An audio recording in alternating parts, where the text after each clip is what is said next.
Hello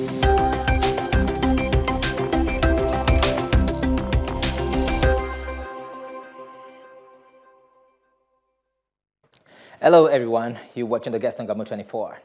Ophthalmologists who are leaders in their field in Gabon are not that many. These specialists make daily frontline decisions that determine the quality and efficiency of high care based on their professional qualities. Ophthalmologists also educate patients and perform research in their field in order to better satisfy their patients. But how many Gabonese consult an ophthalmologist over the year in Gabon? Dear viewers, today's topic is the culture of consulting an ophthalmologist in Gabon.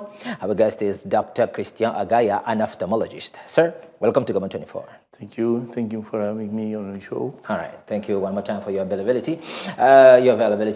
Please, can you better introduce yourself maybe to the viewers? Well, my name is Christian Agaya. I'm an ophthalmologist. That means that my specialty in medicine is to cure people with eye condition, eye disease. Young people, babies, as well as elders. Everybody should, on one moment or another, meet an ophthalmologist. And we are about 30 ophthalmologists in Gabon. And I'm working for the government. Yes, I'm director of the National Program of Healthcare. It gives me a scope, a right vision of eye care or eye problem in my country, Gabon. Very good. Well, we'll definitely talk about, maybe if you can say so, the ecosystem of your field just during this type of program. Okay, we'll talk about all this. But if you allow me, after you graduated from high school, what motivated you to choose to study that discipline? Well, good question. So, my family first is a kind of as often a source of inspiration for me. My father is a doctor too. Okay. He's also a specialist on eyes. And my mother, the late Angelina Agaya, was a midwife. Okay. Was working on hospital. So I grew up on this environment, okay. Scientific, with those values of empathy for the people, because my parents were very, very engaged on this way of practicing their job, as well as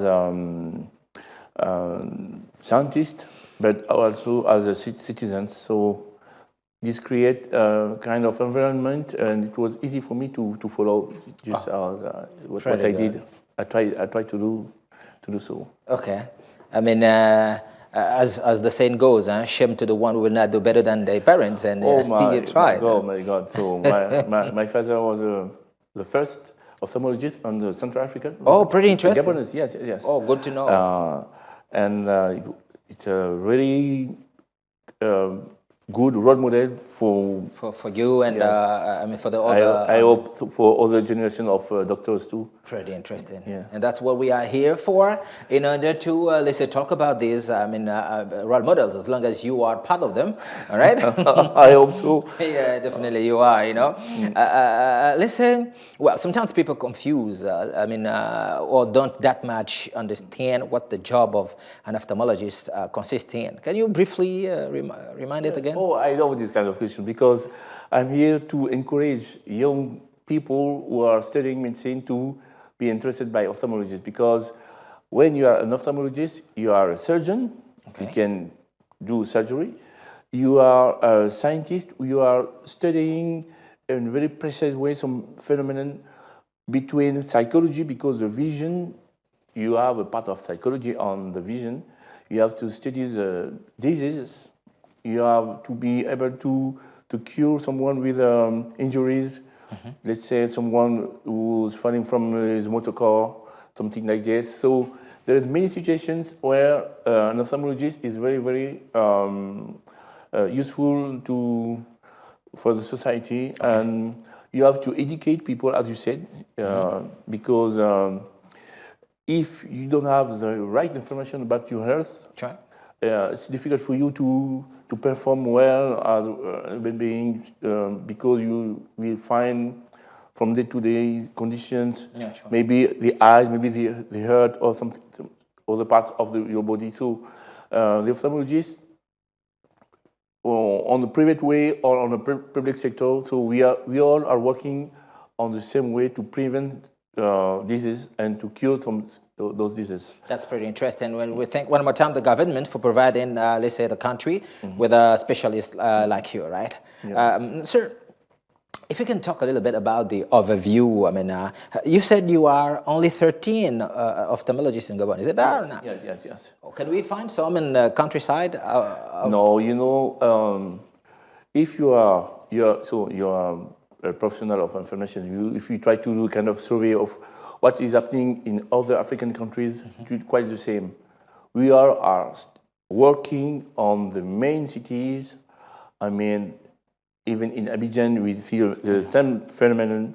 In Kinshasa or Brazzaville, all the specialists, they live on the capital because it's good places to be, And the other part of the country, you have no specialist.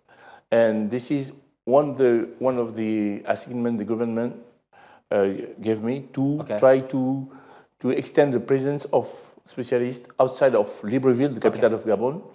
If you are living in Port-Gentil, if you are living in Franceville, big cities from Gabon, or Chibanga, or wherever, you must have the same chance to meet a nice specialist.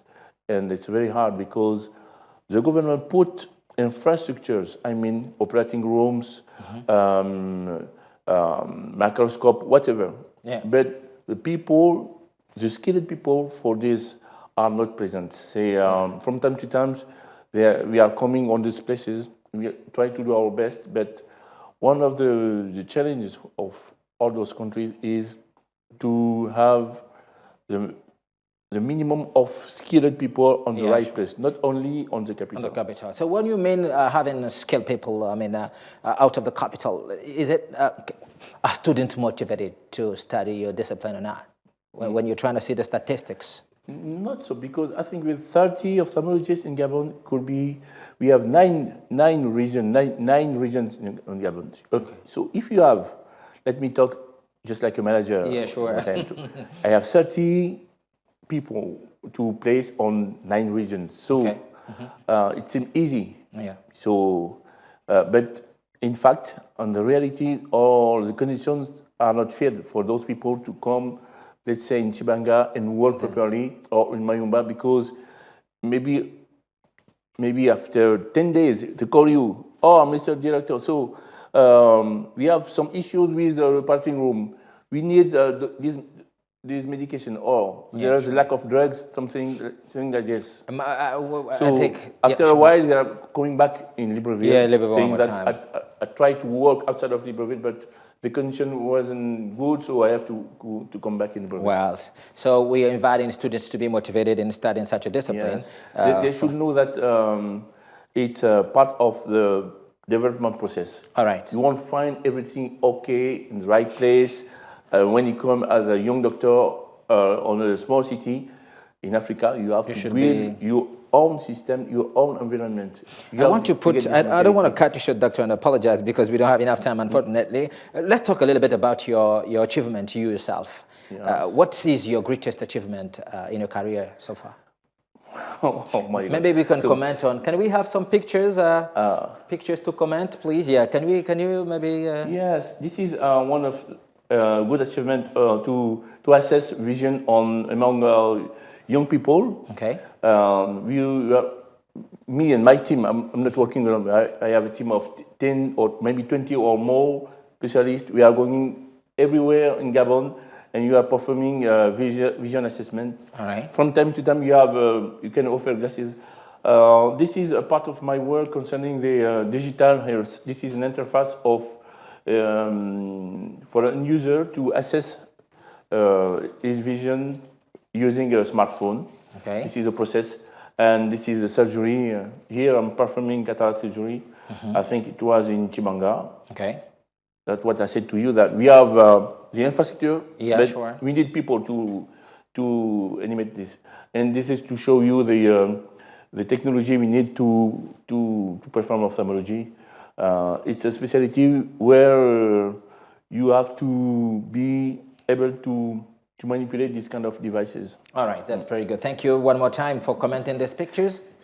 Yeah, sure. So, please, Doctor, ladies and gentlemen, one more time, you're watching the guest on Gabo 24, and we're having Dr. Agaya today to talk about, let's say, the job of ophthalmologist. Yes. At what age can somebody, let's say, wear a pair of optical, let's say, glasses? Well, as I said at the beginning of the show, that everybody should meet an ophthalmologist in different parts of life. Okay. At birth, you have to meet an ophthalmologist, or at least you must have some drugs, eye drops, put on your eyes, because if not, you're at risk of having severe disease When growing up. to blindness, because you will develop infections by lack of this primary care. When you are going to school, you have to check your vision, because bad vision. I don't want to cut you short. Allow me, please. When you come to birth, when you're at school, and then when you let's say grown up, if you can say so. Yes. If you allow me, we just come to the end. Let's talk a little bit how you adapt telemedicine on your activities. Telemedicine, we have more and more pressure on this. Okay. Let's say we have to try to assess the complication of diabetes and hypertension on people living outside of Libreville. Okay. In Libreville, it's easy because you have all those the machines you have seen. It's easy, but with something like this, my smartphone and a device like this transform my phone on a microscope.